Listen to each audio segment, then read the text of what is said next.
Good evening, everyone. It is November 29th, and we're just doing a video in my downstairs electrical shop here. That's been temporarily converted to an engine shop. Just wanted to give everybody a bit of an overview on the PowderFreaks engine kit, the 862 big bore, and kind of walk you through basically what it consists of and what this particular motor consists of. So basically this is started out, I ordered a crate engine direct from BRP. So it arrived as a crate engine would, and with the head, cylinders, and bottom end. And there was basically nothing else with it. So I got the kit from Dwayne at PowderFreaks. So the kit was board ported cylinders, like replated and everything, and clearanced for the pistons. So in the kit was the Wasner pistons, and then the PowderFreaks head with the PowderFreaks domes in it, and the exhaust valves as well. So it's a little bit interesting because this, not every kit is the same. So with this engine, so basically stock bottom end, 0 mile. It's got a new stator, a new flywheel, a new pickup. It's got new reeds. And then a few of the sensors are brand new. I have a new, this is the Rave solenoid that I broke the bottom nipple off of. You can see it's still in the pipe there. I'm getting a new one of these, should be in any day, so I'll replace that. That'll be new. And I also have a new oil pump, new oil lines, new capacitor, new thermocouple for the exhaust and the muffler. And so we're just not taking any chances. Anything that I can change, I'm going to change. So just the particulars about the kit is, when you order this, the head is fairly standard. So, you know, I told Dwayne, hey, I'm a flatland rider. I'm riding like under 2,000 feet. I'm not really going up in elevation. I'm, you know, trail riding, slight backcountry riding.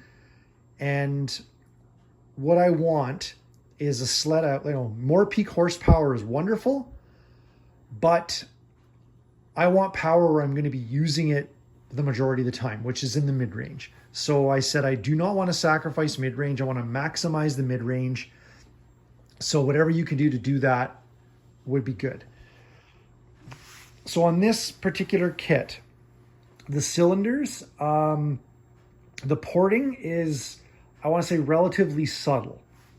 So Dwayne said that he optimized the port timing for the 0.9 millimeter base gasket, because that's a base gasket that we're using. So he's optimized the port timing for that. And then what he basically does is make sure that all the ports are at a consistent height between the two cylinders and the exhaust subports and all that kind of thing.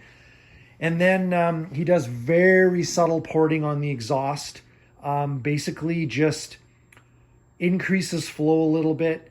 He squares off, I believe it's the exhaust subports a little bit. He leaves as much material as possible, especially in the area between the main exhaust port and the exhaust subports, because that's always prone to cracking on if you port it too thin. So he left that for reliability.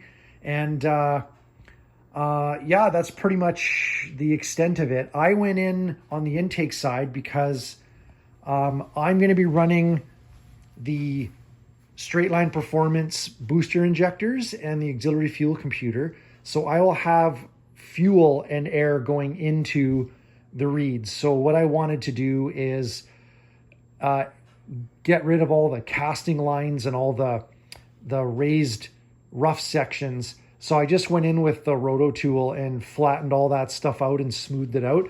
I didn't remove any material or increase the case volume or anything like that. It was just getting rid of those casting lines, because what happens is fuel air mixture will go in there and it will hit those ridges, and the fuel will like form droplets, and you get droplets of fuel which doesn't burn as nicely as if it's kept in a vapor form. So that's pretty much what I did there. Nothing crazy.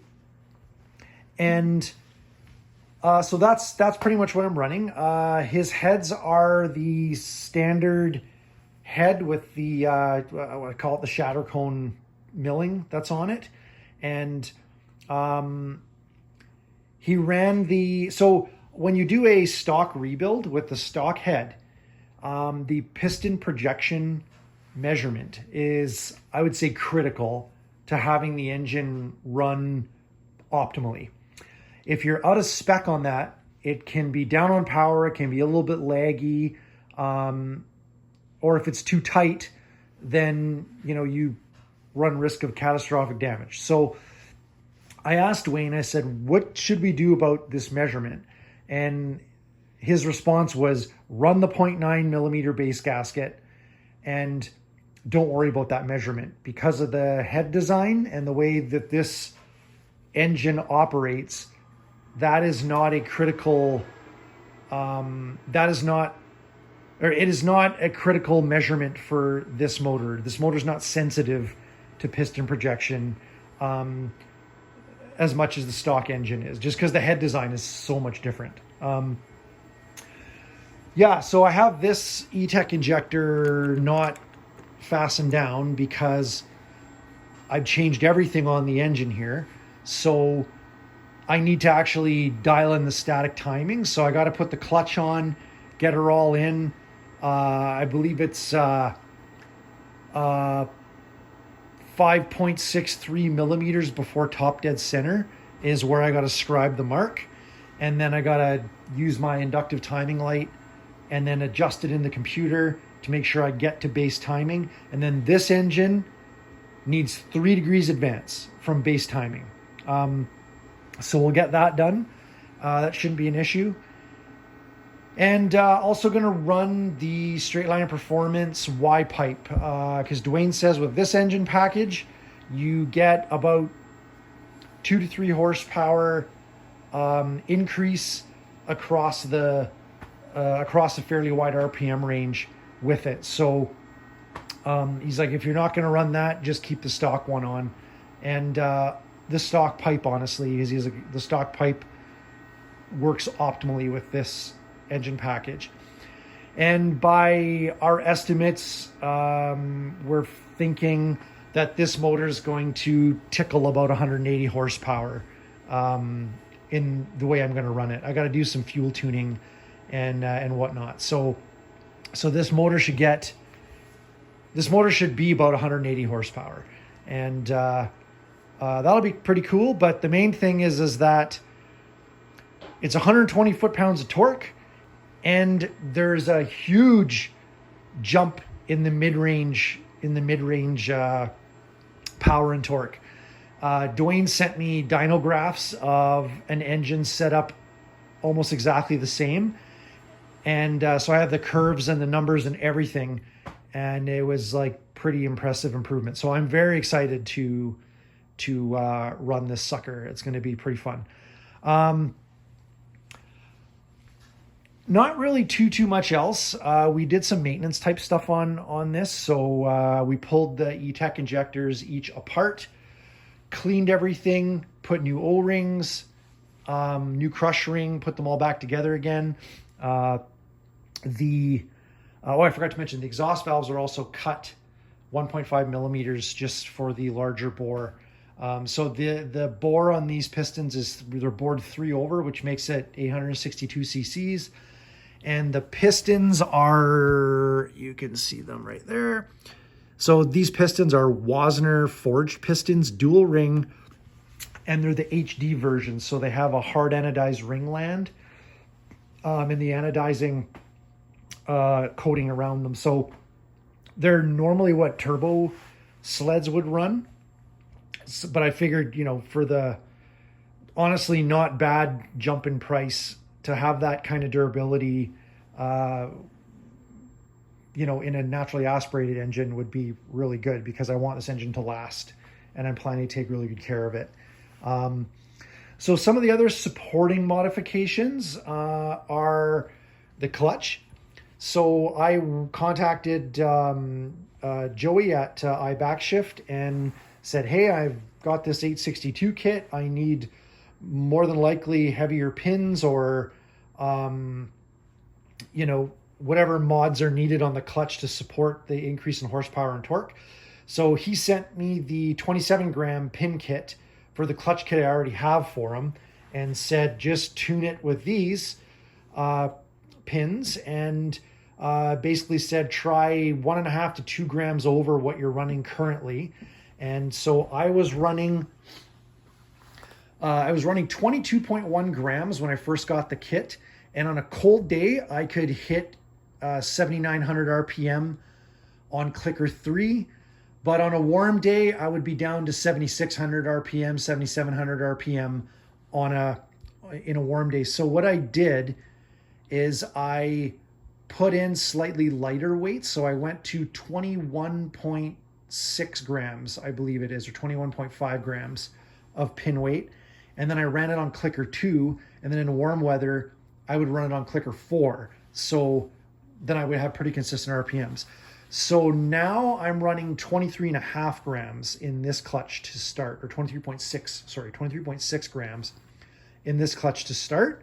And I'll put it on clicker 2, just so I don't want to over rev. Under revving, I'm not opposed to, but over revving I don't want to do. So when I go to do my full throttle roll-ons, and we're going to see where the RPM flashes to and falls back to, and then we will adjust pin weight if needed. So, if it's minus 20 or colder, if I can hit RPMs on clicker 2, then I'm going to leave it. That's good enough. That's good for what I need. And we'll leave her there. But if it's not, then we'll adjust. I'm also going to put some quick clickers in this, just so adjusting the shift out RPM will just be a little quicker and won't be as much wear and tear on always undoing these bolts and doing them back up. So there's that. This next deal is just the recoil, and everybody's like, big deal, it's just a recoil. But this recoil is billet aluminum, the cover and the post. And then instead of the plastic, crap in there, it's a C-clip, and all the pawl and everything rides on that shaft and is held in by the C-clip. This is the way it used to be done, and recoils never failed. My old recoil, which I used about 30 times, and then it completely, like, the stupid, I don't even know what you call it, the nut that goes on the end, that push nut, basically broke right off and rattled around.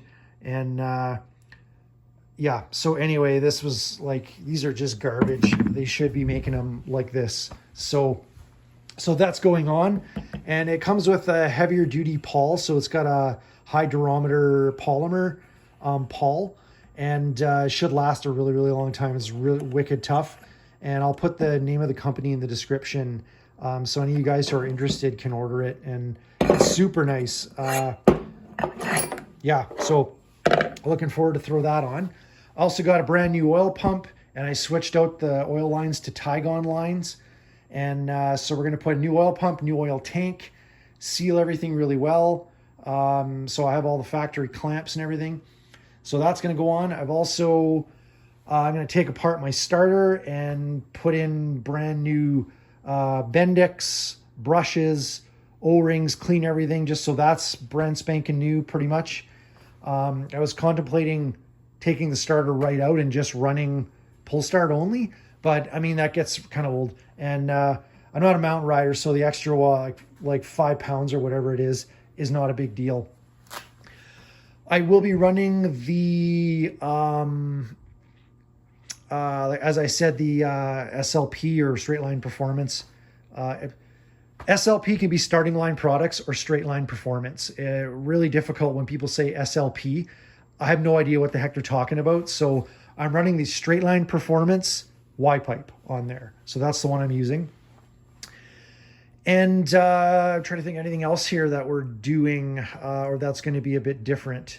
New capacitor, because like my capacitor is now 10 years old. So then I'm going to put a new capacitor in it. And And oh yeah, the PowderFreaks thermostat is going to go in as well. So that's pretty much it. I'm looking very forward to getting this sucker in. I'm just waiting on a few parts, and our winter is pretty delayed here anyway, so I'm not really too concerned about it. And yeah, so I'm very looking forward to this. It's going to be really awesome. And as long as I say, I always worry about the first 10 kilometers of a brand new engine, so it holds together after that, I will rest easy and I'll be a little more trusting of taking it longer distances. So yeah, I'll give you more updates once we start actually with the assembly process. And yeah, the other modifications that are on the way right now is I switched to a TKI belt drive, C3, the C3 sinker drive that Specialty Sled offers. They're Canadian, which is great. But they're having production supply issues from what I've been hearing. I've called a few times, and they're a great company. I'm in a bit of a hurry. So, and the only reason I went with C3s because it was, Canadian based. But anyway, I ordered a TKI. It's on the way right now, and I'm excited to get that installed. And then now I'm trying to get my hands on a Do Doctor floating secondary so that, basically I've optimized alignment on my clutching, and that's going to be important for me because I'm very anal retentive about that kind of stuff. So that's going to go in, and pretty much everything else on the sled is staying as is. Almost everything else has been modified in some way, shape, or form. I'm going to run the exit shocks this year. I'm going to do a little modification on my stabilizer bar. I had it removed last year, but I'm going to put in the shorter stabilizer links so that they don't bind up when under in full compression. So see if that works better. And that's pretty much it. If I do any more talking on this, it's just going to be rambling about nothing. So yeah, anyway, hope everybody enjoys this. And if you have any questions about the kit or how to get it or what the deal is, I'll put a link to PowderFreaks in there. Feel free to contact Dwayne. He's a great guy. He's really forthcoming on all his information. And just to give you an idea, a version of this kit with more aggressive porting makes around 188 horsepower. However, it sacrifices some mid-range. So, the nice thing is Dwayne, it's not just one size fits all. Dwayne will listen to how you're going to use your sled and how you want your engine characteristics to be. And then he will port the engine accordingly. So that's really nice. And he's really good about answering questions and answering messages and all that stuff. I've bugged him quite a bit just to get information about the video and about the porting and what I can tell people. I didn't want to give away any trade secrets or nothing, but he was pretty forthcoming. So I highly advise anybody interested to get a hold of him at PowderFreaks. And yeah, but so far the quality of the components in the head are super nice. So I have zero complaints about what I received from him. Nothing but praise thus far. And yeah, we'll see how it performs. All right. Hope everybody's having a great November, and think snow, and we'll chat soon.